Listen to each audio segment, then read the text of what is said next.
थोड़ा थोड़ा इधर कर लो। अब आज की ताजा घटना है कि जो अन्नदाता के लिए लड़ रहा है, आज उसके खिलाफ इस किस्म के मुकदमे दर्ज किए सरकार ने, उसमें डकैती के सबूत जिसमें लूटपाट की बात लिखी हुई है। जो 395 लगाई है, 395 का मतलब होता है IPC 395 की, उसमें किसी ने डकैती मारी, किसी ने लूटपाट करी, बिना जब्ती की। जो किसान नेता इस सारे आंदोलन की अगुवाई कर रहे थे, उनके खिलाफ सरकार ने 395, 397, 120B के तहत आज मामले दर्ज किए। जबकि जो कल का एपिसोड था सारा का सारा, तो सरकार की खुद की एक साजिश थी, एक चाल थी। हमारे यहाँ गाजीपुर बॉर्डर लगता है, दिल्ली के चारों तरफ में बाकी सारे हरियाणा के बॉर्डर, और हजारों ट्रैक्टर ने हरियाणा के बॉर्डर थे वहाँ से मार्च किया। कहीं कोई अनहोनी घटना नहीं हुई, कोई छोटा मोटा झगड़ा विवाद नहीं। लेकिन गाजीपुर का बॉर्डर क्योंकि यूपी का था, यूपी में इनकी अपनी गवर्नमेंट थी, वहाँ इन्होंने कुछ ऐसे असामाजिक तत्व जो है, जो पिछले कई दिन से ये बारी बारी कह रहे थे कि इसमें आंदोलन में कुछ ऐसे लोग हैं जो कोई ना कोई गड़बड़ करेंगे, लेकिन किसान संगठन के जो लोग थे उन्होंने तो एक ही ट्राली पे भी पैरा दे रखा था। ट्राली में जो बैठे हुए लोग थे उनमें एक की जिम्मेवारी होती थी भी बाकी सब सो जाओ, एक आदमी सारी रात पैरा देगा, कोई असामाजिक तत्व हमारे बीच में न आए। वहाँ तो बहन बेटियाँ सो रही थी, कोई विवाद झगड़ा नहीं था। वहाँ छोटे छोटे बच्चे सो रहे थे, उनको कोई तकलीफ नहीं थी। वहाँ 85 साल के बुजुर्ग सो रहे थे, उनको कोई तकलीफ नहीं थी। लेकिन कल इन्होंने जानबूझकर कि इस शांतिप्रिय आंदोलन चल रहा है, जो आज दुनिया का सबसे बड़ा आंदोलन हो चुका है, कैसे इस आंदोलन में तोड़ फोड़ की जाए, कैसे इस आंदोलन को खत्म किया जाए, इसके लिए यूपी की साइड से कुछ असामाजिक लोगों को लाने का काम किया, और उन्होंने फिर इस किस्म की अफवाहें फैलाई कि जो नौजवान उस आंदोलन का हिस्सा था वो भावुक हो रहा था, और वो उनके बहकावे में आकर के ही कहीं लाल किले पे गया। लाल किले पे जाने के बाद जो शरारती थे उन्होंने तो अपनी साफ कर, जो सरकार का षड्यंत्रकारी था उसने अपना काम किया।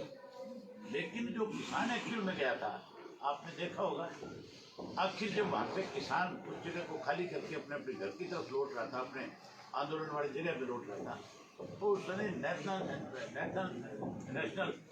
एंथम बजाया, राष्ट्रगान गाया और राष्ट्रगान गा करके उस तिरंगे को उन्होंने सलूट करके, और उसके बाद फिर वो अपने अपने घर की तरफ।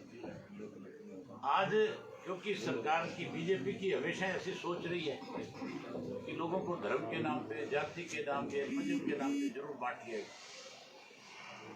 इसी तरह गुजरात के अंदर इन्होंने किया।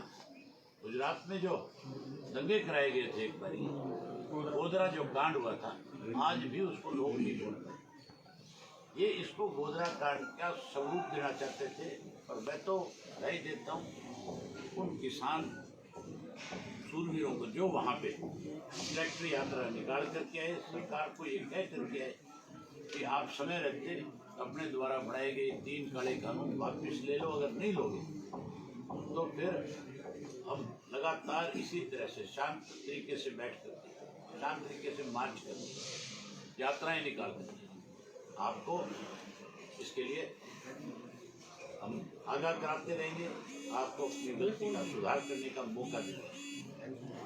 कल मार्च जो है अकेला दिल्ली में नहीं हुआ, पूरे पंजाब में, राजस्थान में, हरियाणा में, मध्य प्रदेश में, महाराष्ट्र में, कर्नाटक में, केरला में, तमिलनाडु में, उत्तराखंड में, कोई स्टेट ऐसी नहीं थी जहां किसानों ने कल मार्च किया, और लाखों लाखों की संख्या के अंदर मार्च किया गया था।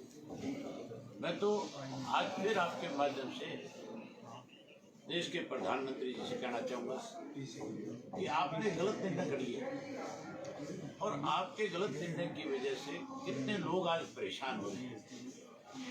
आप अपनी इस भूल को सुधारो। अगर आप बारी बारी ये कहते हो कि हम इसको 2 साल के लिए डेफर कर लेते हैं, हम इसको 3 साल के लिए कर लेते हैं, उसका मतलब आप गलती पे हो।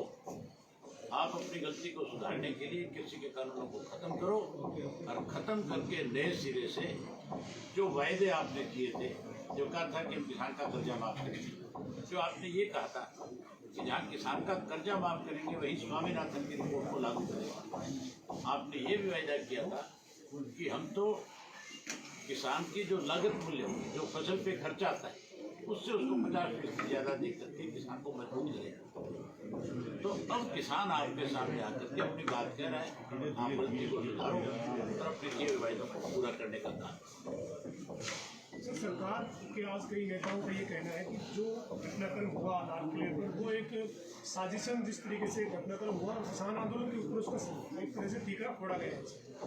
सरकार में बैठे लोगों का काम है, वो तो अपना पक्ष रखेगी, वो अपनी गलती को छुपाने के लिए लोगों पे आरोप लगाएंगे, लेकिन आप सारे इस बात के लिए स्वयं जो है इसके साक्षी हैं, गवाह हैं कि 2 महीने हो गए हमारे बॉर्डर के ऊपर लोगों को बैठे, कितने ट्रैक्टर मार्च शहरों से, अलग अलग गांव से निकले। कहीं से भी कोई सोशल मीडिया पे छोटी मोटी ऐसी रिपोर्ट आपने देखी जिससे लगता हो कि कोई हुलड़बाजी हो रही या कोई इसमें इस तरह के लोग शामिल हो रहे हैं जो कहीं किसी का नुकसान कर दें? वो लोग तो अपनी बात केंद्र की सरकार तक पहुंचाने के लिए जहां जैसा उनको समझ में आया उसी तरह से उन्होंने उस आंदोलन को समर्थन दिया। सर, उनकी ओर से चाइना का भी जिक्र किया गया, कृषि जो शिक्षा मंत्री उन्होंने कहा कि इसमें चाइना का भी रोल है और क्या, ताकि इंडस्ट्री जो है भारत में ना आए, इसलिए चाइना चाहता है कि किस्मती है हमारी कि हमारे प्रदेश में ऐसे शिक्षा मंत्री बड़े हैं जिनको स्कूल का भी ज्ञान नहीं है, वो चाइना की बात करते हैं। उससे पूछो शिक्षा मंत्री से कि ठहर के कितने दरख्त कटे और कौन काट के ले गया, कितना बड़ा सरकार का नुकसान हुआ है और कितने दरख्त काट करके किसने ले जाकर के बेचे। उनको ये जानकारी हो सकती है, लेकिन उनको ये नहीं पता किसान कैसे, किसान ने तो उसके घर के दरवाजे पे जाकर के क्या बोला था, आपने वीडियो में देखा होगा, किस तरह से उनके ऊपर सवाल खड़े किए, किस तरह से उनके ऊपर इलिगेशन लगाए। ये मैं नहीं कह रहा, लोगों के लगाए हुए हैं, जिन लोगों ने उनको वोट दिए वही उनके घर पे गए, उन्होंने कहा कि हमने तेरे को वोट दिया था, हमने तेरे को विधानसभा का सदस्य बनाया था, इसलिए नहीं बनाया था कि तू किसान की आज अनदेखी करने का काम करे।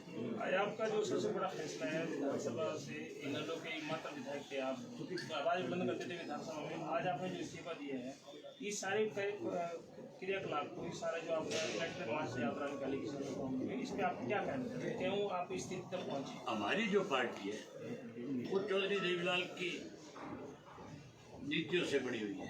चौधरी देवीलाल ने इसको पार्टी का पौधा लगाया, उन्होंने इसकी शुरुआत करी थी और चौधरी देवीलाल ने हमेशा जब कभी भी गरीब आदमी के साथ, कमेरे वर्ग के साथ, किसान के साथ, मजदूर के साथ किसी भी सरकार ने अनदेखी करने का काम किया, उन्होंने उसका साथ दिया, उस लड़ाई को लड़ा। जब कभी वो सत्ता में थे उन्होंने ऐसे गरीब लोगों के कल्याणकारी काम किए जो आज पूरे देश में लागू है, दुनिया में उनका जिक्र है। पेंशन योजना इस देश में अगर कोई लेकर के आया, लागू करी, तो शख्स का नाम चौधरी देवीलाल था। अगर किसी ने पहली दफा इस देश में किसान का कर्जा माफ किया, उस शख्स का नाम है चौधरी देवीलाल। अगर किसी ने ट्रैक्टर को गड्ढा बनाने का काम इस देश में किया तो उसका नाम भी चौधरी देवीलाल था। अगर गरीब हरिजन की और वाल्मीकि बैकवर्ड, अगर कहीं गांव की पंचायत में बड़ी भागीदारी, तो नंबरदार का पद अलग से निकाल करके उनको एक सम्मान देने का काम है।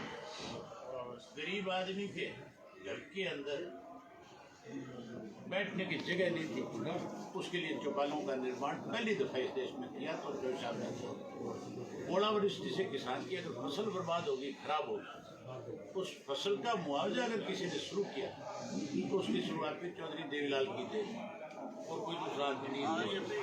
तो ये दावा कर सके कैसे कि मैंने कोई इस तरह के काम किए जिससे देश को फायदा। यहाँ तो ऐसी सरकार बढ़ गई है इस देश में कि जो कैसे किसान की जमीन से किसान को बेदखल किया जाए उसके लिए कानून बना है। हमारी पार्टी चौधरी देवीलाल की नीतियों को आगे बढ़ाने वाली है। हम किसान की कोई अनदेखी करे उसको सहन नहीं करना। हमने बैठ कर के फैसला लिया कि हम उस विधानसभा के सदस्य के रूप में नहीं उन लोगों के साथ बीच में जाकर के बैठेंगे जो किसान के खिलाफ इन कानूनों के लिए प्रस्ताव लेकर के आते हैं, जो उनके ऊपर इस बात की मोहर लगाते हैं, जो विपक्ष के लोग हैं वो वॉकआउट करके भागते हैं। तो ऐसे विधानसभा में एज ए सदस्य के रूप में अगर मैं बैठ करके उनकी सारी बातें सुनूं तो फिर मैं चौधरी देवीलाल की नीतियों को आगे नहीं बढ़ाता। इसलिए पार्टी के सारे साथियों ने हमारे आपस में बैठ करके विचार हुआ और ये फैसला लिया गया कि अगर 26 जनवरी तक, क्योंकि गणतंत्र दिवस जो है वो हमारे लिए एक बहुत बड़ा पर्व है और बहुत सारे लोगों के दिमाग में ये थी, बहुत सारे साथियों की सोच ये थी कि 26 जनवरी तक हो सकता है कोई प्रधानमंत्री जी के समझ में आ जाए और ये कानून काले जो बनाए गए वापिस हो जाए। तो मैंने कहा भी आप मुझे एक तरफ तो कहते हो कि आप इस्तीफा दो और दूसरी तरफ आप ये कहते हो कि हमें कुछ दिन देखना चाहिए, तो देखने की तारीख तय कर देता हूँ। 26 जनवरी तक अगर वापस हो गया तो ठीक है, नहीं होगा तो 27 को जाकर के स्पीकर को इस्तीफा सौंप दूँ।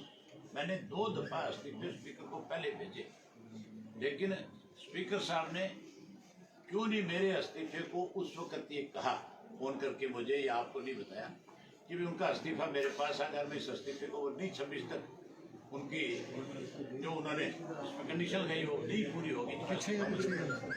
उन्होंने मुझे कहा कि आप फिजिकली आकर के अपना इस्तीफा दें। इसलिए आज मैं स्पेशल अपना इस्तीफा उनको सौंपने के लिए आया था और मैं उनका आभारी हूँ कि उन्होंने मेरा इस्तीफा मंजूर किया। अब मैं आपको एक चीज़ और खोल के बता दूँ, अब मैं पूरे प्रदेश के अंदर अपना कार्यक्रम रखूंगा और उन हलकों में जाऊंगा विशेष रूप से जिनके 80-85% मतदाता किसान हैं और वहां से किसी भी पार्टी का कोई भी चुन कर गया है, वहां मैं लोगों से मिलूंगा और उनको इन कृषि कानूनों की सारी बात खोल करके बताऊंगा। और जो लोगों ने उन हलकों में खास करके जाऊंगा जिन्होंने जाके किसान के साथ खड़े होकर के फोटो खिंचवाई और जिन्होंने ये कहा था कि हम आपके लिए त्याग पत्र दे देंगे, अब कहूँगा कि समय आए और वो त्याग पत्र दें। अगर किसान की हितैषी है, अगर किसान की लड़ाई लड़ना चाहते हैं, अगर किसान के साथ न्याय कराने की बात है, तो फिर ऐसे लोगों को इस्तीफा देना चाहिए। खास करके उन लोगों को जो चौधरी देवीलाल की फोटो लगाते हैं, या तो वो चौधरी देवीलाल की फोटो लगानी छोड़ दें, अगर नहीं छोड़ते तो फिर उनको इस्तीफा देना चाहिए। इस्तीफा नहीं देते तो वो ना केवल चौधरी देवीलाल के लिए कलंकित बल्कि हरियाणा के हर उस व्यक्ति के लिए वो कलंकित लोग हैं जो चौधरी देवीलाल की नीति में आज तक चिंगू बॉर्डर और टीकरी बॉर्डर भी जाएंगे, क्योंकि पहले मना कर रहे थे वो कि यहाँ आने नहीं देंगे राजनेता। अब आप किसान के रूप में अब आप मुझे किसी ने भी, मैं टीकरी के बॉर्डर पे भी गया, मैं सिंगू के बॉर्डर के ऊपर भी गया, मैं जो राजस्थान का बॉर्डर है शाजापुर भी गया और दूसरे पे गया, पलवल भी जा गया और यहाँ तक मैं 2-3 बॉर्डर्स के ऊपर तो उन्होंने मुझे बाकायदा कहा कि आप आकर के जो भी बात करना चाहते हैं आंदोलन के बारे में आप अपनी बात रखें। मैं सिंगू के बॉर्डर के ऊपर तो जहाँ मेन स्टेज लगी थी उसके बिल्कुल सामने बैठकर के लोगों से मिलकर गया। कोई भी राजनीतिक दल का है, ये जो हरियाली आंसू भारे ना कांग्रेस वाले तो कहते हैं किसानों के साथ, इनको किसी को वहां तक तो पहुंचना बहुत दूर की बात थी। ये तो भूपेंद्र सिंह हुड्डा जी तो किसी में गए ही नहीं है और वो गया था अपना क्या नाम उसका भूपेंद्र, वो गया और उसको जब किसी ने नजदीक नहीं फटकने दिया तो ये कि जगह कोई हरियाणा के लोग लंगर लगा के बैठे थे, रोटियां बना रहे थे, ये वहाँ जाकर के रोटियां बनाने लगे। इसने रोटी भी ऐसी सेक दी वो भी जल गई, इसको तो रोटी भी नहीं सेक दिया, गया तो रोटी सेकने था और उसने फूक लिया है। मैं कोई भी ऐसा बॉर्डर नहीं था जिस बॉर्डर पे गया हूँ और लोगों ने मेरा स्वागत ना किया, उन लोगों ने मेरे साथ सब बेहतर तरीके से बात ना करी। टिकरी के बॉर्डर के ऊपर भी एंड आखिर तक जहाँ मंच था वहाँ गया और वहाँ लोगों ने संबोधित करते हुए, मैं गया तब तक समय हो गया था उसको खत्म करने, उसके बाद में 1 घंटा उन्होंने चलाया और मैं जब पहुंचा तो उन्होंने मेरा वेलकम किया। जितने लोग हजारों मेरे साथ थे उनका सबका स्वागत किया और ये कहा कि हम आपका स्वागत करते हैं कि आप हजारों लोगों के साथ आकर समर्थन करते। मैंने कहा समर्थन नहीं, अपनी जिम्मेदारी नहीं। अभय जी आपने कहा समर्थन तो वो लोग करते हैं जो सुबह जाकर के समर्थन देते हैं, शाम को घर आ जाते हैं। मैं उनमें से नहीं था। मेरे तो टेंट लगे हुए, आज भी जाकर के देख सकते हैं। सैकड़ों टेंट तो सिंगू बॉर्डर के ऊपर है, सैकड़ों टेंट जो मैंने इस पे टिकरी बॉर्डर के ऊपर लगा रखा। आज भी वहाँ चौधरी देवलाल के नाम का लंगर चलता है। आपने कहा कि वो आप ऐसी विधानसभा के सदस्य नहीं रहना चाहते थे, इस सरकार ने कृषि कानूनों के पक्ष में विश्वास मत हासिल करके यहाँ पर उसको धन्यवाद किया होगा, क्योंकि अभी इसका विधानसभा का कार्यकाल चल रहा है। आगे इलाहाबाद से फिर आप चुनाव नहीं लड़ेंगे, इसके सदस्य नहीं बनेंगे। अभी बाई इलेक्शन जब आएगा मतलब आना तो है ही शायद ये फैसला लोग करेंगे। चौधरी देवलाल ने एक दफा इस्तीफा किया और चौधरी देवलाल ने दोबारा फिर चुनाव लड़ा बाई इलेक्शन। डॉक्टर मंगल सेन उनके साथ थे, उनको भी लड़ना पड़ा। वहाँ के जो मतदाता थे उन्होंने चौधरी देवलाल को भी डॉक्टर मंगल सेन को, दोनों को इस बात के लिए मजबूर किया कि आप दोबारा चुनाव लड़ें और उन्होंने फिर दोबारा चुनाव लड़ा, चौधरी देवलाल जीत करके। ये फैसला इलाहाबाद विधानसभा क्षेत्र के लोग करेंगे। ना आप कर सकते, ना मैं कर सकता, ना कोई मेरी पार्टी का साथी मुझे इसके लिए बाध्य कर सकता। ये मैं टोटल उनके ऊपर छोड़ूंगा। चुनाव आएगा तब देखेंगे क्या होगा, लेकिन चुनाव से पहले हालात ऐसे पैदा कर दूंगा इस विधानसभा में कई लोगों के मेरी शक्ल देख करके भी पसीने आए, नाम सुन के भी पसीने खड़ा साहब, अब जो आपकी नई रणनीति है, जो आप विधायक होंगे उनके एरिया में जाओगे, कब से शुरू हो रहा है कैंपेन हल्कों में जाने का? तो सभी मैं सब साथियों को मैंने कहा है कि अपने आराम से ऑफिस में बैठ करके इस पर चर्चा करेंगे, कार्यक्रम जल्दी तय करें। तो पहले आपका पहले टारगेट सत्ताधारी विधायक मंत्री होंगे या क्या होगा, किस तरह की रणनीति है? आज की डेट में तो मैं एक ही था विपक्ष में, बाकी तो सारे सत्ताधारी हैं। बता दें कौन सा विपक्ष में? भूपेंद्र सिंह हुड्डा को तुम विपक्ष में मानते हो? अगर विपक्ष में होता तो भूपेंद्र सिंह हुड्डा वॉकआउट करके विधानसभा से भागता नहीं। उस दिन जिस दिन कृषि बिल के ऊपर चर्चा होनी थी, उस दिन भाग के गया कि नहीं भाग के गया? इसकी अपनी पार्टी की जो इनकी स्टेट की प्रेसिडेंट है, उसने राष्ट्रीय कार्यकारिणी की मीटिंग में आरोप लगाया था वहाँ पे कि कांग्रेस ये बीजेपी का एजेंट है। ये आरोप लगा हुआ है कि नहीं लगा हुआ है? ये आपके अखबारों में, रेडियो में, टीवी पे, सब चैनल पे आया। तो फिर तुम मुझे बता तो दो कौन सा विपक्ष का है आज जिसके मैं हल्के में ना जाऊँ। यहाँ तो सारे सत्ता पक्ष खड़े हैं। चौधरी देवीलाल जी की फोटो लेके घूम रहे हैं, उनको क्या चेतावनी जारी कर सकते? मैंने कह तो दिया, आपसे बता दिया, या तो जो साहब की फोटो हटा लें, वो नहीं हटाएंगे तो फिर लोग आज उनकी हालत आपको पता नहीं है बेचारों की क्या है।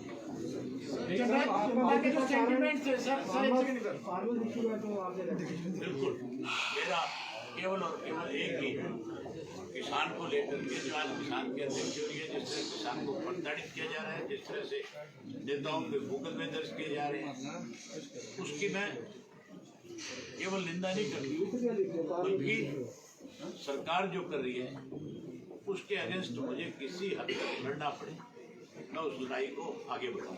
पहले ओपी चौटाला जी ने ये कहा था कि मध्यावधि चुनाव हो सकते हैं बड़ौदा चुनाव से पहले। अब जिस तरीके के हालात बन चुके हैं, आप क्या देखते हैं सरकार को? चुनाव मध्यवर्ती तो तब हो जब कोई विपक्ष का व्यक्ति इस बात के लिए प्रयास करे। इसके पास 31 MLA वो तो एजेंट के रूप में काम कर रहे हैं। मध्यवर्ती चुनाव तो यहाँ इस तरह के लोग पैदा करेंगे जिससे होंगे। किसानों की जो बात की जा रही थी, किसानों की बात में चकचोरी तमाम चीजें हुई। मैंने GTV वालों की शक्ल भी देखना पसंद किया। कैप्टन अमरिंदर ने कहा है कि ये किसान उठ के वहाँ से वापस आ जाए, क्योंकि इसमें जो कल हुआ है सामाजिक तत्व वहाँ पर चले गए हैं, इसलिए आपके आंदोलन को इन लोगों ने शरीक करने प्रयास करने का, दुगुन करने का प्रयास किया, इसलिए वहाँ से जो असली किसान है वो वापस आ जाए। ये कैप्टन अमरिंदर का ट्वीट है। जो किसान वहाँ पे गए थे परेड के लिए, वो अपना अपना ट्रैक्टर लेकर के गए थे, ट्रालियाँ नहीं लेके। वो किसान तो जो ट्रैक्टर से परेड करने गया था, नेचुरल है कि वहाँ से वापस अपने घर आएगा। जो लोग ऑलरेडी ट्रालियों में बैठे हैं वो आज भी वहाँ उसी तरह से उस आंदोलन का हिस्सा है। ठीक है, बहुत धन्यवाद। बस हो गया।